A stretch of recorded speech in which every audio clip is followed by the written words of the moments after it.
is Dr. Sahar Khamis. Welcome to my program, The Bridge, a monthly show bridging different cultures, communities, and faith traditions. Watch The Bridge on America's Voice of the Arabs Network on all social media platforms.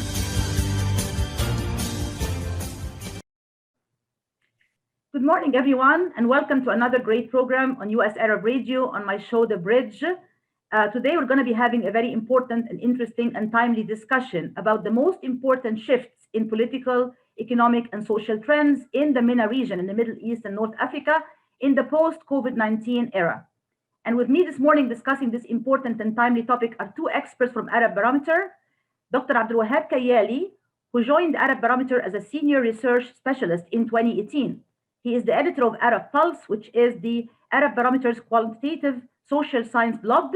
He holds a PhD in political science from George Washington University, and he has been doing this kind of work for many years and has wide research and professional expertise on the MENA region. And my second guest is Ms. Salma Al-Shami, who is a senior research specialist in Arab Barometer, where she heads the research team and is responsible for methodological design and questionnaire development. She has more than a decade experience in conducting this type of research project throughout the MENA region, and she's an adjunct lecturer, faculty member at Georgetown University. Welcome to the show, and thank you so much for joining us today and joining the audience of The Bridge on US Arab Radio. I'll start with you, Dr. Abdul-Wahab. I want to ask you to please give our listeners and viewers everywhere a brief idea about Arab Barometer. How did it start? You know, the role, the function, the whole idea about it, please. Thank you, Dr. Khamis, for hosting us on your show. It's a great pleasure to be with you this morning. The Arab Barometer is the longest standing and largest repository of publicly available data on citizens' views in the Middle East and North Africa. It's a public opinion project that started carrying out surveys in the region in about 2006. The first wave was in 2006, and it has carried out 5 waves of face-to-face surveys in the region. With this last wave, we've moved to a new mode and a new way of carrying out surveys, which Salma can explain some more about.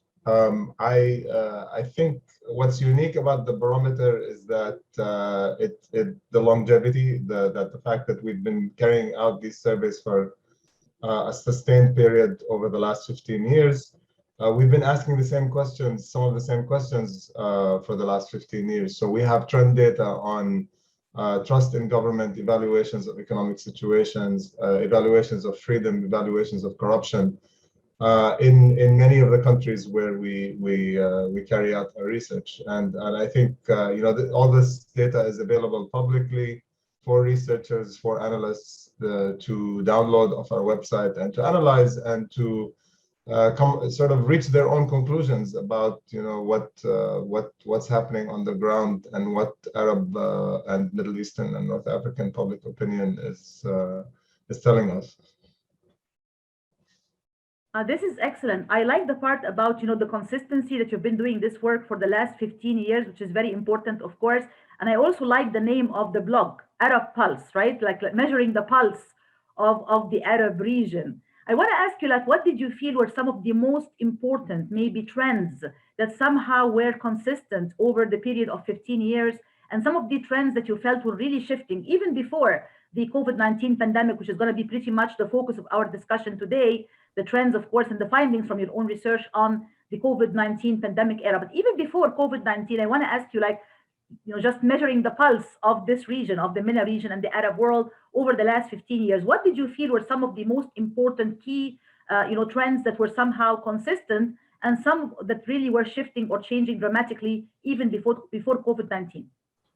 So that's a great question, Dr. Khamis, and I think this is a region that has witnessed a lot of tumult over the last 15 years. So when the Arab Barometer started studying Arab public opinion, we were just coming off the heels of the invasion of Iraq and the developments 9/11, the developments of the early 2000s, And since then, the earth has been shifting underneath our ground so quickly, and we can't ignore that, the impact of the regional uprisings and the regional revolutions that took place in 2011. They had a huge impact on perceptions, on citizens' perceptions of their freedom, of their governance, even their awareness of, their rights. I mean, it doesn't take a public opinion project to measure the shifts that have happened, but interestingly enough, we have the trend data to ask about trust in governance, about evaluations of governance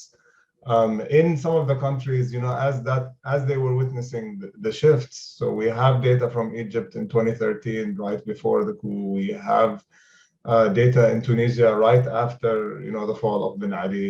We have the historical trends, and I mean, the trends are going in different directions, but ultimately trust in governance has fluctuated a lot, but is mostly on a downward trend.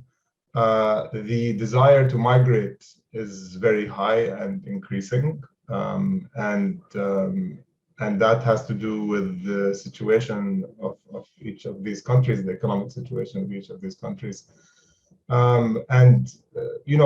perceptions of freedom are also fluctuating. So we see that in some countries that we don't consider very free, people have a high perceptions of their freedom. And in others where there are more freedoms, people feel like their freedoms are under attack. And I think, if I was to summarize, it's very difficult, of course, to extrapolate like 5 waves of public opinion. We're talking about 70,000 interviews, so it's a huge amount of interviews over the years. It's very hard to extrapolate like 3 takeaways from them or something like that. So I invite, people who are interested to dig deeper into the data and to reach their own conclusions really about what's going on. Thank you so much, Dr. Abdul-Wahab. And Salma, I want to ask you the very same question about the most important shifts and trends. Dr. Abdul-Wahab gave us some idea about, the most important points, like, maybe the Arab uprisings, of course, must have had a huge impact on people's perceptions of many of the issues related to political freedoms and others. Would you like to add something to the most important shifts and trends that maybe were really important and striking during this period of time that Arab Barometer has been, measuring the pulse of the region? Sure, and thank you again for having us. So to reiterate what Dr. Abdul-Wahab said, we have seen an alarming retrenchment of rights. We are cautioning that, of course, in our 6th wave, which hopefully we'll get to speak about in a bit, we actually had to change the mode of our survey to accommodate some of the challenges that the pandemic has posed. So if we just look at our trends between our 1st wave from 2009 to 2010 to the 5th wave, which was 2018, 2019, you do see a steady decline in people's reporting on the extent to which they feel they have various political freedoms, from the freedom of the press to the freedom of speech, to freedom to criticize the government or attend a protest or a demonstration. The other trend that I would mention, since it is one of your areas of expertise, is actually one that hasn't changed, but one that is notably sticky, and that is kind of views on women's rights and roles. So we've seen over time that this perception of what a woman's role is in society has primarily kind of stayed quite consistent. As have some of the rights that we've seen. So on the one hand, while our Arab publics in the countries that we have surveyed over those 10 years tend to acknowledge a woman's right to be the head of state, they are less likely to acknowledge that women can be as effective leaders as males. So trends related to gender have also been quite sticky. The pandemic, interestingly, while we're not comparing, but it is a juncture point where we might actually be seeing there is an opportunity either for things to be reset or for kind of trends that we had previously seen to maybe go in an unexpected direction, as kind of the home became the epicenter kind of life. And as that happened, different roles started necessarily being allocated in different ways. So that also actually pertains to kind of to rights, as we kind of saw that perhaps people's tolerance for incursions into their freedoms in the name of an emergency, which is something that was common, frankly, in that part of the world previously through state of emergency laws. It's, it is home to some of the countries that have had the longest running state of emergency laws. So that the appetite for that is certainly decreasing, and people are more wary of these kind of lockdowns and stay-at-home orders in the name of this security, this national security threat, which on the one hand is understood, but it's like, well, when does this end? Is there a cutoff date for it? But interestingly, just to follow up from your last point, Salma, there's also some kind of indication that in the last round of surveys that you conducted in the midst of the coronavirus pandemic, right, that there was some kind of acknowledgement, and even in some cases, I would say, to me, it was a little bit surprising, some kind of acceptance of the idea of having some more governmental regulation and seeing that as somehow, quote unquote, maybe justified, or in some cases even acceptable. Like, I see a little bit of a contrast here, or a little bit of a contradiction. Can you explain to us how can we possibly interpret this kind of, quote unquote, maybe I should say apparent acceptance or, deference to the idea of, yeah, sure, the government can intervene and it can regulate a little bit more, and that can be acceptable now in the midst of the pandemic. How can we explain or understand that, please? Sure. So we actually asked about two kind of different sets. We asked about speech, and that's personal and media, and we asked about movement. So being able to kind of limit the freedom of movement and then also trace citizens' movements. And what is interesting there, if you look across countries, is that even where there is, as you say, some tolerance for it, it's more on the freedom of movement and monitoring citizens' locations than it is on speech. That to me is an indication that publics, the idea of the virus spreading from person to person contact, and publics seeing that limiting movement is more directly related to that than, for example, limiting speech. Some exceptions, one notable one, frankly, is in Jordan, where we know for a fact that there was and I'm sure Aboud can speak to this a little bit more, but Jordan did have was battling big misinformation campaigns. There was a lot of false things going around on WhatsApp, so that the potentially misleading information on how you stop the spread or how it does spread, or whether Cloroxing your lettuce was actually going to help you.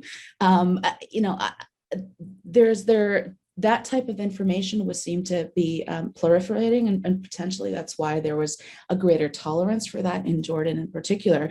But then across the other countries where we did ask this, so that's Algeria, Lebanon, Morocco, and Tunisia, you will see that the tolerance for it's always okay to limit freedom of speech is in the low double digits, so below 20% across the board. Censoring the freedom of the media is a little bit higher than that, but still low. But again, the only real place where we saw tolerance for curtail your freedoms was freedom of movement, and that seems to be related directly to the fact that that is curtailing the spread of the pandemic. So I take that as indication of kind of weariness of where are we going with this, what is the end of it, and what is the true purpose? Excellent. Thank you so much. We'll come back to this very interesting and important discussion right after this commercial break. Stay tuned, please. While we've been staying safe at home, scientists have been on a journey. The destination, a COVID-19 vaccine. This journey began decades ago with research into other coronaviruses. Scientists built from there with months of research and development, cooperation with other experts worldwide, and clinical trials on tens of thousands of volunteers of diverse race, age, and health status. They arrived at a safe, effective vaccine, and hundreds of thousands in Michigan have already been vaccinated. But the next step is ours. We need to get the vaccine when we can. Keep wearing masks correctly and taking precautions until we reach our destination. freedom from COVID-19, and getting back to the lives we love. Discover the facts for yourself at michigan.gov/COVID vaccine. A message from the Michigan Department of Health and Human Services. Ziyad brand. Quality products from our family to yours. Ziyad Brothers Importing offers the finest quality products, including brands like Sultan, Kraft, Nestle, Hook, Rico Picon, Donna, and many more. Ask your retailer to carry these fine products because you deserve the very best. For more information, visit our website at www.ziyad.com. That's www.ziyad.com. Ziyad, quality products from our family to yours.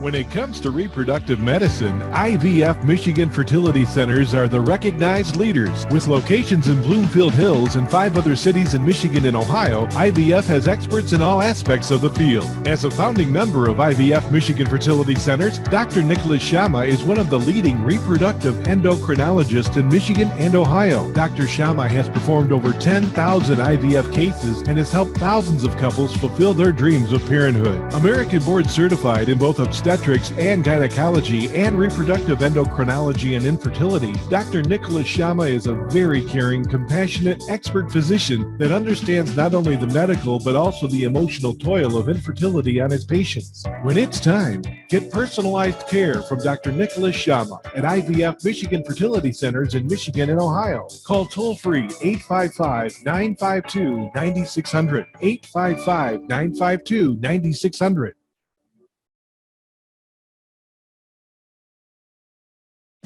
Kashat's Mediterranean Market in Shish Kebab offers a great array of your favorite Mediterranean meals. Meals range from lamb specialties, shawarma sandwiches, and seafood dinners. Plus, they offer big trays of your favorite food and so much more. Kashat's Mediterranean Market in Shish Kebab is located at 32839 Northwestern Highway in Farmington Hills and is open from 9 a.m. to 9 p.m. So stop in or call Kashat's today at 248-538-9552. That number again, 248-538-9552. Kashat's Mediterranean Market in Shish Kebab will definitely leave you satisfied.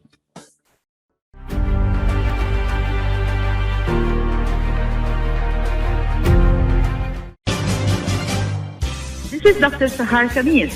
Welcome to my program, The Bridge, a monthly show bridging different cultures, communities, and faith traditions. Watch The Bridge on America's Voice of the Arabs Network on all social media platforms.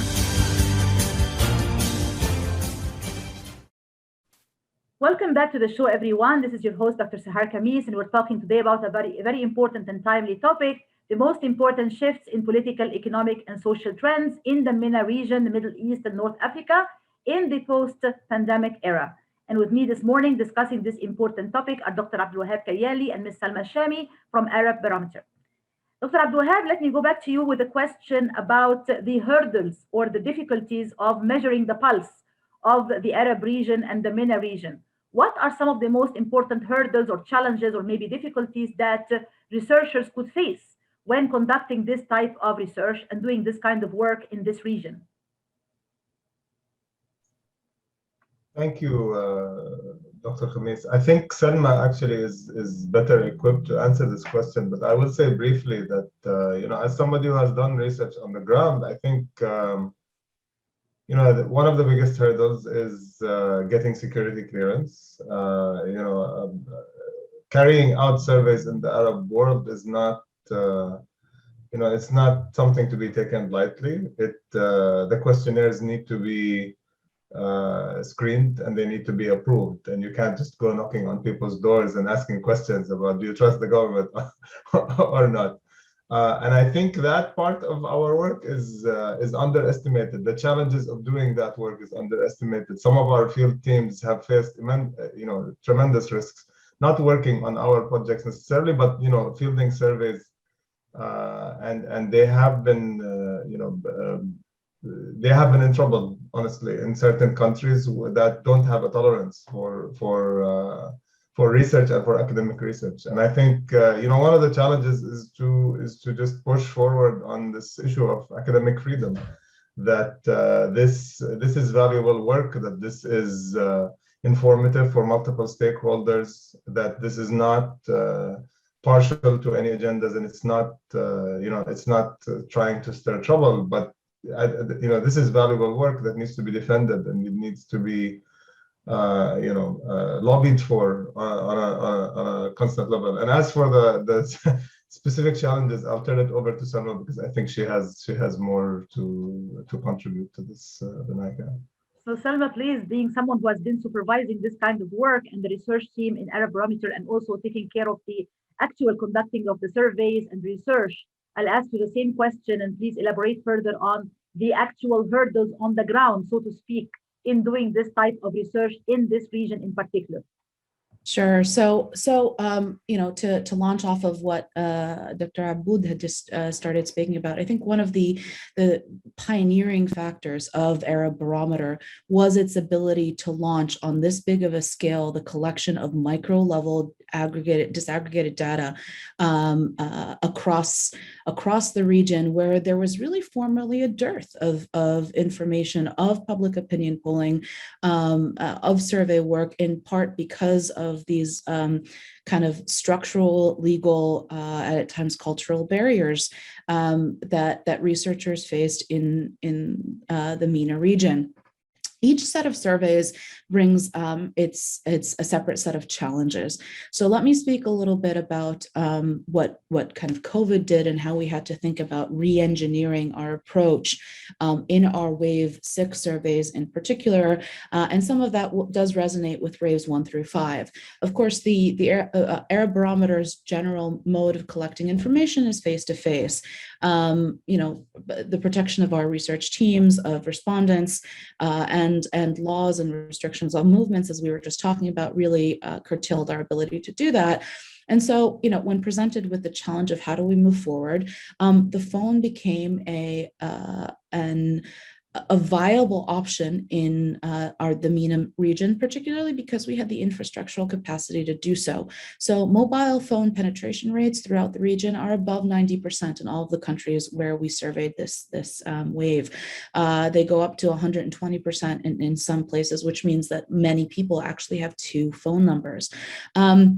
As such, that was the baseline kind of infrastructural piece that would allow us to do this.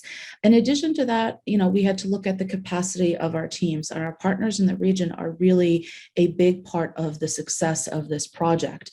It's not an extractive process of just data collection.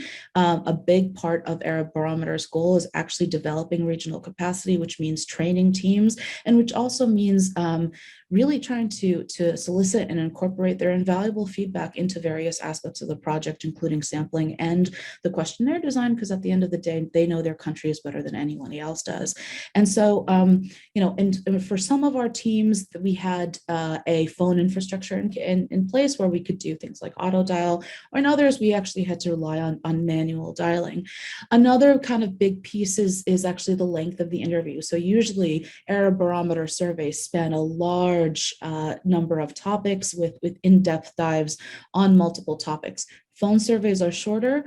To kind of get around this piece, we split up our survey into kind of 3 component parts, and we did multiple iterations that actually allowed us to track the changes of opinions over time, which really sets Arab Barometer data kind of apart from other surveys that were also being done in the region during the pandemic. We were able to see shifts as kind of the cases shifted. And finally, there were issues, of course, of questionnaire design, which goes back to what Aboud had started to talk about. There is a potential that people on the phone are less likely to give their true opinions because of pre-existing realities that you can't see the interviewer in front of you who knocks on your door, so you don't know who's on the other end of the line, or you don't know if the line is being recorded. And in this part of the world, of course, that leads to concerns about whether answering a question a certain way could lead to other repercussions, could be problematic. As such, we're seeing what are called mode effects, and we are kind of staying away from comparing our first 5 wave, which are all face-to-face, with our 6th wave, which was done on the phone. But seeing this issue in advance, we actually designed the questionnaire in a way to try and see, on some of these questions that have remained kind of sticky, like that these opinions haven't changed that much, to try and use that as kind of a baseline, and then vary levels of sensitivity of questions on the survey to see if we're seeing these effects. And then finally, to do experiments as kind of the more academic branch of the project, to see if we could actually solve this issue, so that moving forward, phone surveys would be a viable mode. We're kind of COVID forced our hand right now, but in the future, this could definitely be something that if we wanted information on an event that was happening right now, that really opens up a world of opportunities for us to gauge what people are thinking, what people are feeling in that moment, which is the heart of what Arab Barometer is about. Thank you so much. And this whole point about doing the phone surveys and making it shorter, briefer, and so on. As someone who's been doing ethnographic, field research, and pretty much I'm a qualitative researcher, so I cannot help but ask the question also to you, Dr. Aboud, about how do you think this whole idea of the shift that Ms. Salma was talking about right now, the shift from the face-to-face type of interviewing to the over-the-phone, shorter, right, interview format. How do you think this might have impacted some of the outcomes, the results, and the findings from this last 6th wave? Yeah, I mean, I think that's a valid question, and it's one that we're grappling with, we've been grappling with since we started the service. But I think one thing to keep in mind is that if, to the extent that there is a systematic bias in the responses because of the mode, they're systematic across the board, right? So because we have 3 surveys that we carried out between July 2020 and April 2021, if there is systematic bias, it's going to be constant throughout. So this is why when we're comparing our trend data, we're comparing it, we're calling wave 6 the COVID survey, so to distinguish it from previous waves. And we ourselves are not making comparisons with previous waves, and we're discouraging people from making these comparisons. But I mean, also I think what's important to note is that COVID was a global disruption, and it disrupted everybody's work, and we were faced with the choice of having a survey with a different mode despite the challenges, or having no survey at all. So like the choice was between having data or no data. And for us, it's always more valuable to have data, regardless of whatever shortcomings the mode will have. And I think I mentioned this the other day on the panel that you and I shared, Dr. Khamis. There have been internal surveys that are carried out in these different countries individually. I think Arab Barometer's competitive edge, or what Arab Barometer's value is that it provides comparisons between different countries. So we ask the same questions, almost we ask the same questions to all the countries where we field. There are surveys that are carried out in these countries by research centers that are just dedicated towards researching these countries, Morocco, Tunisia, Jordan, etc. And the internal measures are sort of, in line with our findings, which helps us, actually like bolster our confidence that we are measuring what we are measuring is not biased. That or if it's biased for both of us, right? So it's systematic. And that bolsters our validity. It gives us our, it bolsters our confidence in our findings. It's a challenge, but it's a challenge that we can work around. And I think people should keep that in mind, that the choice is either this data or no data. And for us, it was an easy choice. Right, and as long as you are also acknowledging the limitations, right, of this mode of data collection and making that clear to your own, audiences or readers, that there is this element of the phone is different from the face-to-face. And I assume that once the pandemic era is completely over. We're still not completely over it yet, but once it's completely over, inshallah soon, then you're going to go back to the face-to-face mode of interviewing, correct? Yeah. Yes, inshallah. Can I just jump in on one thing that Abud had started to say, which is that, one of the things that also kind of gave us confidence in what we're seeing is that there were structural and legal changes that were happening at the same time, and our trends go along with that. So, for example, if you look at the degree of concern over the spread of COVID-19 against the number of cases that were being tracked kind of independently, our numbers make sense. If you look at kind of satisfaction with government response and the various health-related policies, or for example, monetary policies of relief, our data kind of makes sense against these independent markers. So there aren't things that are, so for our COVID questions in particular, despite the challenges that the phone surveys posed, we are seeing that given other contexts, given other developments in the region, when you put the two together, there's nothing that stands out like, that really does not make any sense. So that has given us confidence that yes, there are challenges, there are questions that we'll have to work on, but that overall, the project in the COVID survey did yield results, and it did capture what people really felt and the challenges that they were facing. Excellent. Thank you so much. We'll come back to this very interesting and important discussion right after this commercial break. Stay tuned, please.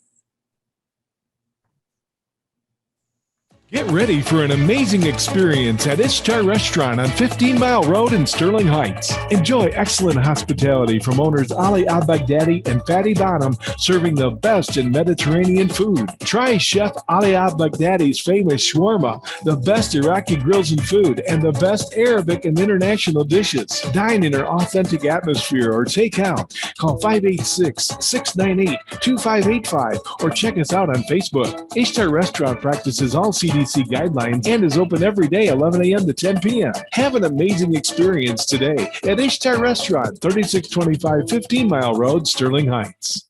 Life is a nonprofit charity that's provided humanitarian aid and development to people and communities for over 25 years, regardless of race, color, religion, or cultural background. When disaster occurs here or around the world, Life for Relief and Development rushes in to provide food, medical aid, and shelter to those in need. Please help improve these efforts. Make your tax-deductible donation to Life now at lifeusa.org or call 248-424-7493.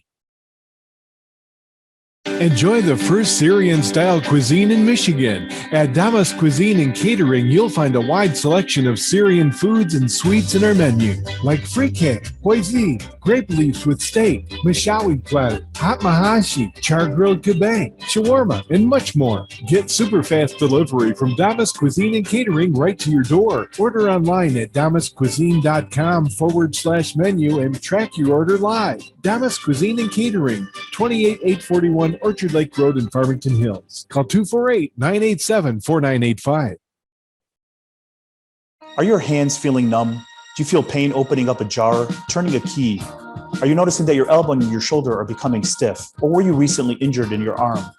Hello, I'm Dr. Al-Majid Katranji, and at the Katranji Hand Center, which just recently opened down the street from the Somerset Mall, we can provide you with the latest in hand, wrist, elbow, and shoulder care.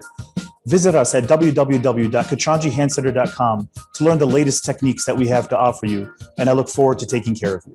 Visit us in Troy at 1565 West Big Beaver Road, Building F, or call Katranji Hand Center for an appointment at 248-869-4263. That's 248-869-4263.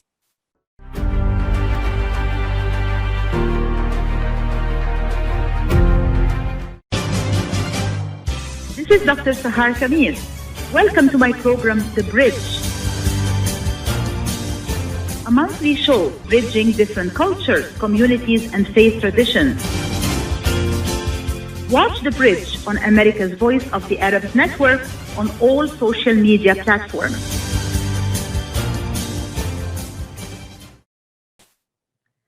Welcome back to the show, everyone. We're discussing today a very important and timely topic, the shifts in political, economic, and social trends in the Middle East and North Africa in the pandemic era, the COVID-19 pandemic era.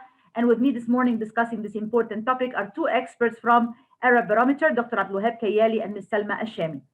Dr. Abdul-Wahab, I want to ask you a question about the most important findings from your last 6th wave of surveys that Arab Barometer has conducted that you called the COVID-19 surveys, right? So I want to just give the listeners and viewers everywhere a brief idea about some of the most important findings or trends that you were able to detect as Arab Barometer when you measured the pulse of the region in the midst of the coronavirus pandemic. Yeah, thank you for that question. And I think now that we're more than halfway through the program, please call me Abdul-Wahab or Abdul, without the formality. I think the questionnaire or the surveys, the 3 surveys are expansive. We asked about international relations, we asked about economic conditions, we asked about evaluations of family life after COVID, and we asked about all the impact of COVID on education, healthcare, employment. So it's very hard to look at the results and say, these are the top 5 or top 6 findings. But I will say that, as far as the domain that I presented on and I'm aware of, I think some of the most acute findings are that, economic conditions are a big challenge and identified as the number 1 challenge across the surveyed countries, with the exception of Jordan and Morocco, which identified COVID-19 as a bigger challenge than the economy. The economy and the economic situation are the most pressing concerns, and of course they're related, right? Because COVID-19 impacted the economy, and it impacted, it disrupted economic flow, and it disrupted, labor, and so it's hard to distinguish, to say that the economy is separate from COVID-19. We know actually from our data that COVID-19 was the negative impact of COVID-19 was higher on marginalized groups. So those with lower income earning capability, with lower education, on women, for example, these groups felt the impact of COVID-19 more. COVID-19 is widely considered to be a national security threat across the countries that we surveyed. But at the same time, trust in government statistics about COVID-19 fluctuates greatly. And we only have majorities in, I think it's Morocco and Jordan, that believe, that trust the figures coming out of the government on COVID-19. And this is a huge challenge, because now we're seeing, as the governments in different countries are trying to vaccinate their populations, there is widespread vaccine hesitancy. And again, Morocco sticks out here as being, the country where there's most acceptance for the vaccine. And I believe it's Morocco and Lebanon, which are leading in that area. So, while the Lebanese don't trust their government at all, they are very keen on getting vaccinated. Other countries such as Algeria, Tunisia, and Jordan, we see notable vaccine hesitancy, and we see majorities that indicated in the spring that they do not, they don't intend on taking the vaccine, and that's very alarming, because this is where it goes back to the imperative, like the importance of trusting the government and trusting government statistics. Because when you have a moment of crisis, of like global crisis, government becomes very important, and government communication becomes very important, and it's important for people to recognize that the government is, accurate, and the motive of the government is to protect people's lives. Some of these issues are chronic issues in the Arab world that have come out at the surface with the COVID-19. And finally, I think one of the notable things is that we see desire to migrate higher, but those trends have been going on for a long time. The educated youth in the Arab world really have majorities of the educated youth have considered migration for reasons that are well known. I mean, the region does not offer many opportunities for educated youth. And yeah, I mean, I'll stick to those. And I think if Salma has more to contribute, I think Salma would probably supplement those with a lot more valuable findings. Thank you so much. I think some of the findings were unsurprising when I read the report, like, the most important findings, like, for example, the youth want to immigrate, there's a higher desire for immigration, putting the economy and COVID-19 on the top of the list as the priorities, the most important issues. But Salma, coming to you, what would you consider to be some of the most important, really, maybe surprises or things you did not expect to come out of the the last wave of Arab Barometer surveys that were really indicative of the shifts or changes in this region in the midst of the COVID-19 pandemic? Yeah, so I would actually, okay, so kind of two pieces here. One is that, going into this wave, one of the things that we were thinking about is what is COVID, exacerbating? It's basically gaslighting what was already there and making worse. What is it causing? By what problems is it causing, kind of independent of the past? And what is it actually just making kind of rise to the surface, that these problems that were already there, but they're becoming kind of more problematic? So to start on that last one, I think what definitely came to the surface is the inadequacy of the healthcare systems. We had previously seen general satisfaction with healthcare, general satisfaction also with education, and kind of COVID to some extent opened up the black box of really how precarious the conditions of both of these institutions were, either because in many cases the healthcare system was staffed by foreigners who simply fled countries once the pandemic started, or because there was serious atrophy in the major institutions in terms of the amount, the availability of supplies, in terms of the amount of money that was being pumped into them previously. In terms of kind of what it exacerbated, I think Aboud started to mention migration, so this brain drain phenomenon that is certainly going to go, and that of course is linked to unemployment. And an economy that simply cannot handle the number of people who are looking for jobs. And we see that in our data when asked what is the first, what is the main thing that the government should be doing to address the economic conditions in the country. And across the board, most people say it's to create new jobs. If you look at who is saying that, it tends to be the people who are between 18 and 29 years old.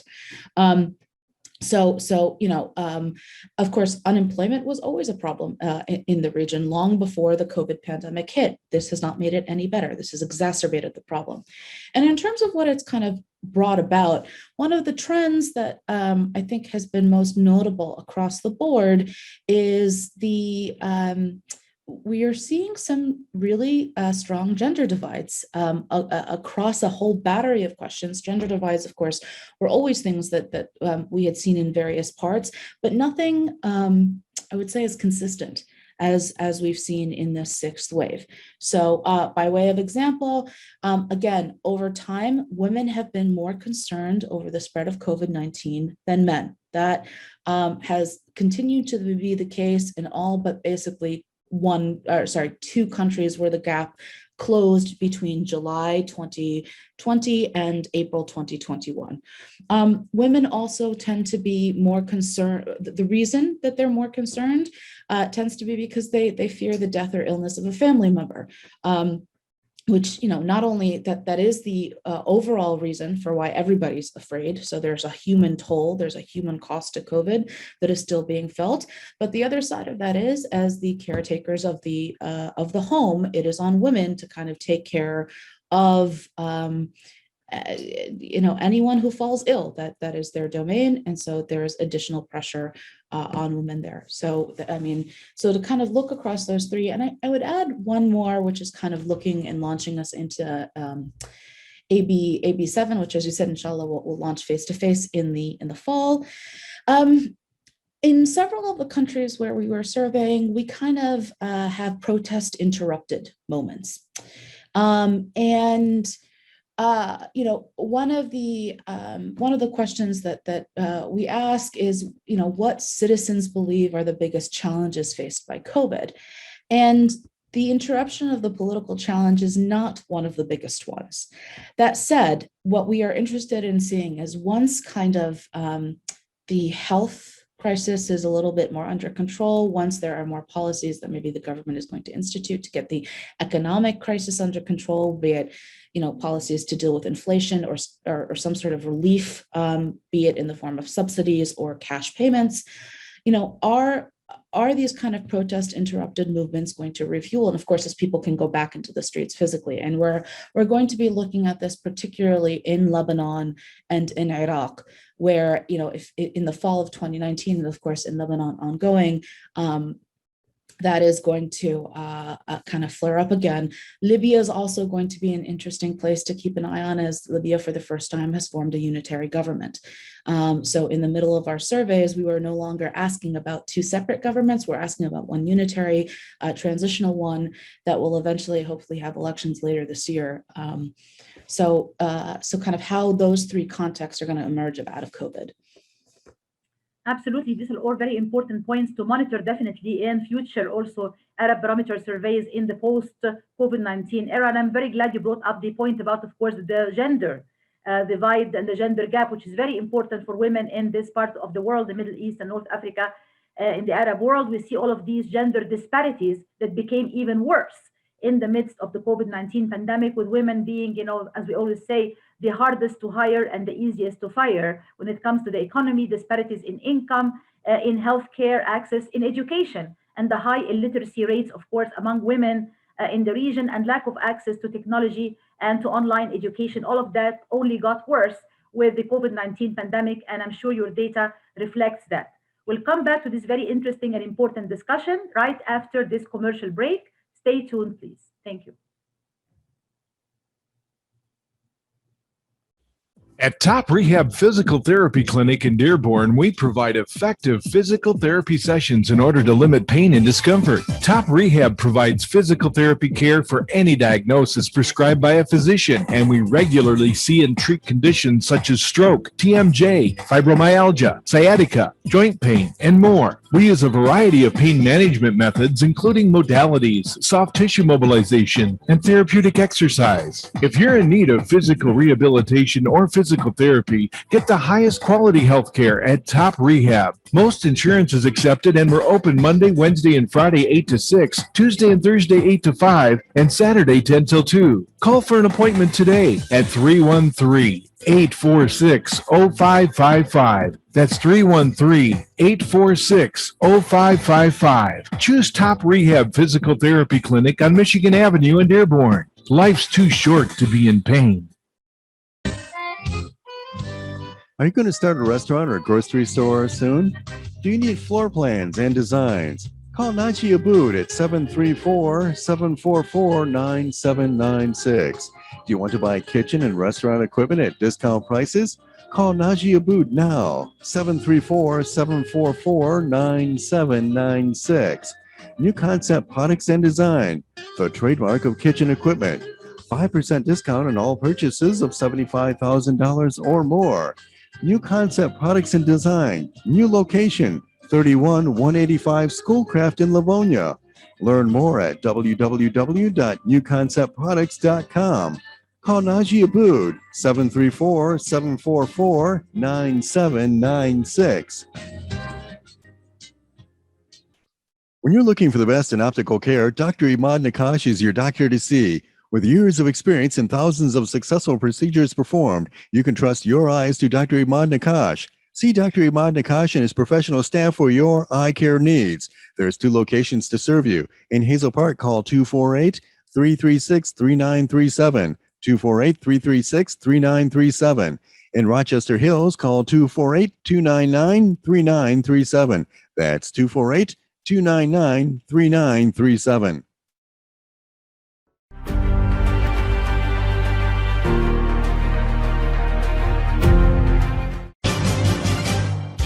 This is Dr. Sahar Khamis. Welcome to my program, The Bridge, a monthly show bridging different cultures, communities, and faith traditions. Watch The Bridge on America's Voice of the Arabs Network on all social media platforms.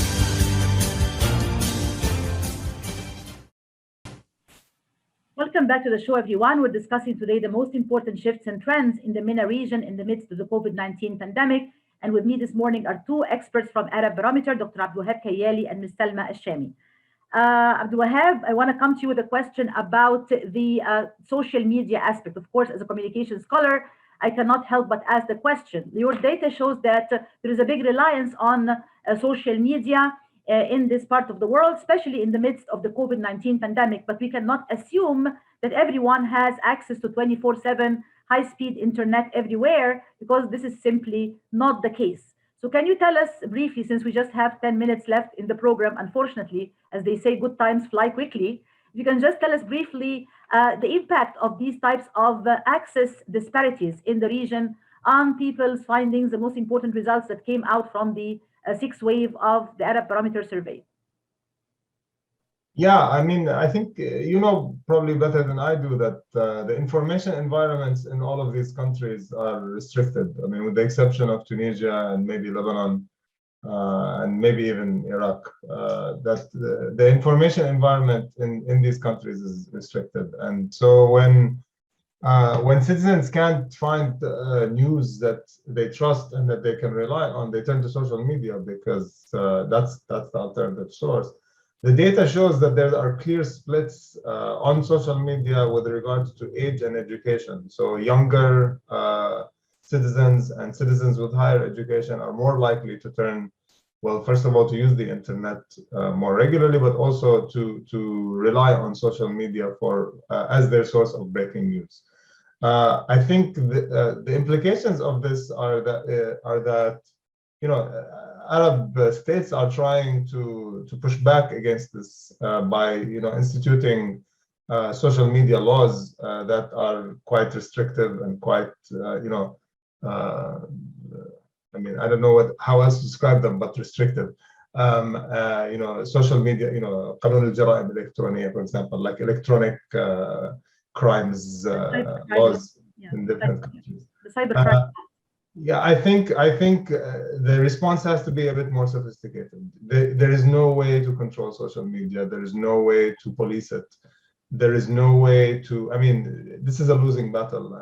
The governments are trying to fight a battle with technology, and the only way to sort of manage the disinformation that goes on social media is to become more transparent, and is to release the information from the sources and to foster a culture of a free press. I don't think the trends are not encouraging in that aspect, and in fact we're seeing decline in press freedoms. In Morocco, there are 3 journalists that are imprisoned now for their controversial views: Tawfiq Bouachrin, Slimane Raissouni, and Omar Radi. And these are all journalists that are being harassed by the government due to their political positions. Jordan has witnessed a massive decline in the freedom of the press. So the trends are not encouraging, but this is a losing battle. You cannot police technology, you cannot police social media. So decision makers need to develop a more sophisticated approach towards managing the information environment of their countries. And I would say one of the challenges here is definitely that the governments want to crack down further, like you said, more restrictive measures, more restrictions on freedom of the press and freedom of the media, and even cybercrime laws, which restrict the type of communication on social media under the mantle of protecting people from misinformation and disinformation. But let's just bear in mind also that even this reliance on social media that your survey data shows is not also available across the board to everyone in every country across the board, because you have people in rural areas, remote areas, the marginalized groups, women, those who are illiterate, those who don't have digital literacy skills. They have much less access as well to technology and to means of communication. And Salma, I'll come to you with a question about satisfaction with governments, the level of satisfaction that we have seen. If you can just briefly tell our listeners and viewers the countries that were actually surveyed in the Arab Barometer survey and the level of satisfaction or dissatisfaction with the governments? Briefly, please. Sure. So in our sixth wave, we have thus far included 7 countries, and those are Algeria, Morocco, Tunisia, Libya, Lebanon, Jordan, and Iraq.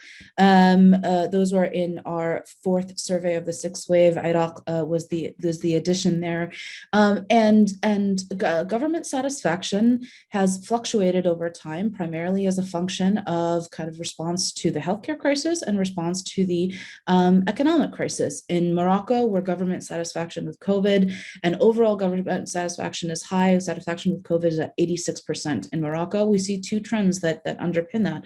First of all, there's a massive vaccination campaign going on. About 9.5 million Moroccans have had at least 1 shot.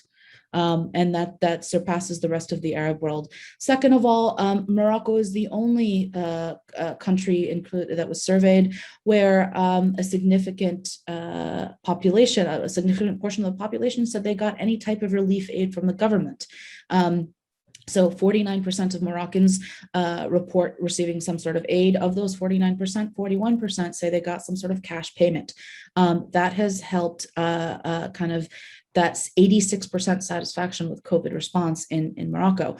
The other end of that, of course, is a place like Lebanon, where it's extremely low. Of course, in Lebanon, you have crisis after crisis. You've got compounding crises. The inflation rate right now is at 157.5%, which is up from 17.5% in March of 2020. It's the 3rd most indebted country in the world. The healthcare system is completely falling apart, and they have massive brain drain phenomenons, as they do in Libya, where they're just not the facilities. The people's response to the government right now is directly a response to what the government is, or in many cases is not doing. And again, I think, like Aboud mentioned, there were already problems with corruption. There were already problems with the economy, and this, COVID just gaslit all of those. So in that sense, it is completely unsurprising to see that on the trajectories that the governments are right now, even though it's not necessarily too late to reverse course, but government satisfaction is not going to rise if these key aspects of life are not addressed. Absolutely. And we can also say that in many cases, COVID-19 did not create many of these problems. It just made them worse, right? Exacerbated or magnified some of the already existing problems. We just have like 2 minutes left in the program. So Abdul-Wahab, very quickly, you mentioned something about the difficulty in getting security clearances and difficulty in doing this type of work on the ground in the Arab world. Did that affect directly your selection of these particular countries as the sites of your last surveys in Arab Barometer? No, not at all. I mean, we survey the countries that we are able to, that we manage to get the funding to survey. I think the funding is the key piece of carrying out our surveys. Of course, there are countries that are more difficult to penetrate than others. So the Emirates, Saudi Arabia, the Gulf region in its entirety is not as easy to penetrate as North Africa, for example. But the countries that we chose are a function of the funding. And if we get more funding, we'll survey more countries. Excellent. And with that, I'm afraid that's all we have time for today. Thank you so much to our excellent guests, Dr. Abdul-Wahab Kayyali and Ms. Salma Al-Shami from Arab Barometer, for this great insight. I'm sure we're going to have you back again on the show on the bridge in the future, inshallah. And thanks so much to all our listeners and viewers everywhere. Thank you. Take care and goodbye.